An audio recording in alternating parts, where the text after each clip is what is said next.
ഇവിടെ ഇവിടെ doctor P Sarin അവിടെ നിന്ന് ഇറങ്ങുമ്പോൾ അദ്ദേഹം IT സെല്ലിന്റെ കൺവീനറായിരുന്നു. അവിടെ നിന്ന് ഇറങ്ങിയതിനു ശേഷം ആ പദവിയിൽ ഇന്നേ വരെ കോൺഗ്രസ് ആരെയും സ്ഥാപിച്ചിട്ടില്ല. അതിനർത്ഥം എന്താണ്? ഡോക്ടർ പി സരിൻ ഇരുന്നിരുന്ന പദവി അത്രത്തോളം പ്രാധാന്യം കോൺഗ്രസ് നൽകിയിട്ടുള്ള അതുകൊണ്ടാണല്ലോ. അരെ അവിടെ രജിത് ഭാഷ വെച്ചല്ലോ. അതെപ്പോഴാണ് വെച്ചത്? സരിൻ ആരാ ഞങ്ങൾക്ക്? അല്ല, ഞാൻ പറയുന്നത് സരിൻ മാത്രമാണ് ഇന്ത്യൻ നാഷണൽ കോൺഗ്രസിൽ ഇതെല്ലാം കൈകാര്യം ചെയ്യാൻ അതീവ വിദഗ്ധനായിട്ടുള്ള ആളുകൾ മാത്രമേ ഉള്ളൂ എന്നാണ് നിങ്ങൾ കരുതിയത്? അല്ലല്ല, നിങ്ങൾ അങ്ങനെയാണോ ഈ കോൺഗ്രസിനെ കുറിച്ച് കണ്ടത്? അല്ല, ഡോക്ടർ പി സരിൻ അവിടെ നിന്ന് ഇറങ്ങി. അവിടെ നിന്ന് ഇറങ്ങിയതിന് ഇറങ്ങാൻ കാര്യം എന്താ? അല്ല, അവിടെ നിന്ന് ഇറങ്ങി. ഒരു മിനിറ്റ്, ഈ ചെറുപ്പക്കാരനെ കുറിച്ചുള്ള ഞങ്ങളുടെ പ്രതീക്ഷ എന്താ? എന്താ? ആയിരക്കണക്കിന് ചെറുപ്പക്കാർ, ആയിരക്കണക്കിന് ആളുകൾ ഇദ്ദേഹം പറഞ്ഞത് കേട്ടുകൊണ്ട് പോസ്റ്റ് ഇട്ടവരുണ്ട്. ഇടതുപക്ഷത്തിന്റെ കേസുകൾ പ്രതിയായപ്പെട്ടവരുണ്ട്. ഇദ്ദേഹം പറഞ്ഞു കൊടുത്ത വാചകങ്ങൾ അതേപടി പോസ്റ്റ് ഇട്ടതിന്റെ പുറത്ത് പിണറായി വിജയനെതിരായി, CPM-നെതിരായി, ഇടതുപക്ഷത്തിനെതിരായി ഗൾഫ് രാജ്യങ്ങളിൽ ഇരുന്ന് പോലും പോസ്റ്റ് ഇട്ടുകൊണ്ട് കോൺഗ്രസിനെ ശക്തിപ്പെടുത്താനാണ്, ഐക്യജനാധിപത്യം വേണ്ടി ശക്തിപ്പെടുത്താൻ സരിൻ എന്ന് പറയപ്പെടുന്ന ഞങ്ങളുടെ ചീഫിനെ കൃത്യമായി അനുസരിച്ചുകൊണ്ട് ഇട്ടവരുണ്ട്. അവരിന്നും കേസുകൾ പ്രതിയാണ്. ഇദ്ദേഹത്തിന് എന്താണ് ഈ പാർട്ടി കൊടുക്കാത്തത്? ഇദ്ദേഹത്തിന് എന്തായിരുന്നു പാരമ്പര്യം? ഇദ്ദേഹം നിയമസഭയിൽ മത്സരിച്ച ആളല്ലേ? ഇദ്ദേഹം പഞ്ചായത്തിൽ മത്സരിച്ച ആളൊന്നുമല്ല. ഇദ്ദേഹം നിയമസഭയിൽ മത്സരിക്കുമ്പോൾ ഇദ്ദേഹത്തിന് എത്ര കൊല്ലത്തെ പാരമ്പര്യമുണ്ട്? ഈ പാർട്ടിക്ക് വേണ്ടി അടികൊണ്ടവരും വെടികൊണ്ടവരുമായിട്ടുള്ള എത്ര പേരുണ്ട് ഇവിടെ? ഈ പാർട്ടിക്ക് വേണ്ടിയിട്ട് രായും പകലും കഷ്ടപ്പെട്ടവർ, ജയിലിൽ കിടന്നവർ. എന്താണ് സരിന്റെ ത്യാഗം? സരിൻ IAS ഉപയോഗിച്ചുകൊണ്ട് തിരിച്ചു വന്നു. ഒരു നല്ല ചെറുപ്പക്കാരൻ നമുക്ക് കിട്ടിയെന്ന് വിചാരിച്ചു. അദ്ദേഹത്തിന് യൂത്ത് കോൺഗ്രസിന്റെ ഭാരവാഹിയാക്കി. 1-2 സമരങ്ങളിൽ പങ്കെടുത്തു. അദ്ദേഹത്തിന് ആദ്യം ഒരു പാർട്ടി കൊടുക്കുന്നത് കൈപ്പത്തി ചിഹ്നത്തിൽ നിയമസഭയിൽ മത്സരിക്കാനാണ്.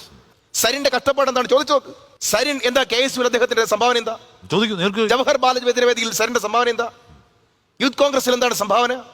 സരിൻ ഈ പാർട്ടിക്ക് വേണ്ടിയിട്ട് അടികൊണ്ടവരാണോ? ഞാൻ പറഞ്ഞത്, ഈ പാർട്ടിക്ക് വേണ്ടി ഒരു ത്യാഗവും ചെയ്യാതിരിക്കവേ ഒരു ഇന്റലക്ച്വൽ കപ്പാസിറ്റിയുടെ പുറത്തൊരു പയ്യൻ ഞങ്ങളിലേക്ക് വരികയാണ്. ദൈക്ഷണിക കപ്പാസിറ്റി ഉള്ള ഒരാൾ വരുമ്പോ അദ്ദേഹത്തെ നമ്മൾ പ്രോത്സാഹിപ്പിക്കുകയാണ്. അദ്ദേഹത്തിന്റെ മറ്റൊരു കാര്യം നമുക്ക് അത് യൂത്ത് കോൺഗ്രസിന്റെ സ്റ്റേറ്റ് ഭാരവാഹിയാക്കുന്നു. അദ്ദേഹം സമരങ്ങളിൽ പങ്കെടുക്കുന്നു, ലാത്തി ചാർജുകൾക്ക് വിധേയനാകുന്നു. അദ്ദേഹത്തിന് ആദ്യം കൊടുക്കുന്ന സീറ്റ് ഒറ്റപ്പാലം നിയമസഭാ സീറ്റാ. ഞാൻ നിയമസഭയിൽ മത്സരിച്ച് തോറ്റ ആളാണ്. ഈ പാർട്ടി വിട്ടു പോകാൻ സരിന്റെ നെഞ്ചിൽ കൈവച്ച് പറയട്ടെ, ഈ പാർട്ടി വിട്ടു പോകുവാൻ ഒരു കൃത്യമായ കാരണം അദ്ദേഹത്തിനുണ്ടോ? ഇനി ഒറ്റപ്പാലം സീറ്റ് അദ്ദേഹത്തിന് ഫേവറബിൾ അല്ലെങ്കിൽ മറ്റൊരു സീറ്റിലേക്ക് മാറാമല്ലോ. പാലക്കാട് ഉപതെരഞ്ഞെടുപ്പ് മാത്രമാണോ അവസാനത്തെ ലോകം? അങ്ങനെയാണോ? ഒരു കാര്യം കൂടി, ഇദ്ദേഹം ഒറ്റ ദിവസം കൊണ്ട് അദ്ദേഹം CPM ആവുകയാണ്. എന്താ നിങ്ങൾ മനസ്സിലാക്കേണ്ടത്? അധികാരത്തിന്റെ കൊതിയല്ലേ? അധികാരം കിട്ടാൻ വേണ്ടി അങ്ങനെ ഒന്നാമത്തെ വാർത്താ സമ്മേളനം, അദ്ദേഹത്തിന് വാർത്താ സമ്മേളനത്തിൽ വലിയ പരിചയമൊന്നും ഇല്ലാത്തതുകൊണ്ട് അങ്ങനെയാണെന്ന് വരുത്താം. രണ്ടാമത്തെ വാർത്താ സമ്മേളനത്തിന് മുമ്പ് അദ്ദേഹം പറഞ്ഞെന്താ? ലെഫ്റ്റ് അടിക്കില്ല, ലെഫ്റ്റിലേക്കില്ല. പറഞ്ഞു തീർന്നതിന് മുമ്പ് അദ്ദേഹം പറഞ്ഞ വലിയ താത്വികമായ അവലോകനം. ഒരു താത്വികമില്ല. പാലക്കാട് മത്സരിക്കാൻ ആഗ്രഹിച്ചു. സരിന് മത്സരിക്കാം, സരിന് അവകാശവാദം ഉന്നയിക്കാം, സരിന് പാർട്ടിക്കുള്ളിൽ കലഹിക്കാം, നേതൃത്വത്തോട് വിമർശിക്കാം, പാർട്ടിയുടെ ഫോറത്തിനകത്തും പുറത്തും അദ്ദേഹത്തിന് വിമർശിക്കാം, കലാപം ഉൾപ്പെടെ ഉണ്ടാക്കാം.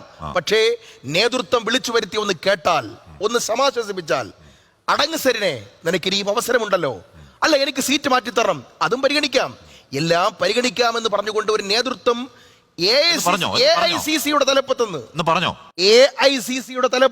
വിളിച്ചില്ലേ ചോദിച്ചോക്ക്? പ്രതിപക്ഷ നേതാവ് വിളിച്ചിട്ടില്ല ചോദിച്ചോക്ക്? ആശയപരമായിട്ടുള്ള പോരാട്ടം ഇതിലേക്ക് നടത്തണം. നിവർത്തിയില്ലെങ്കിൽ അത് പൊതുസമൂഹം പറയും, പുറത്തിറങ്ങുമെന്ന് പറയും. ഉണ്ടായോ?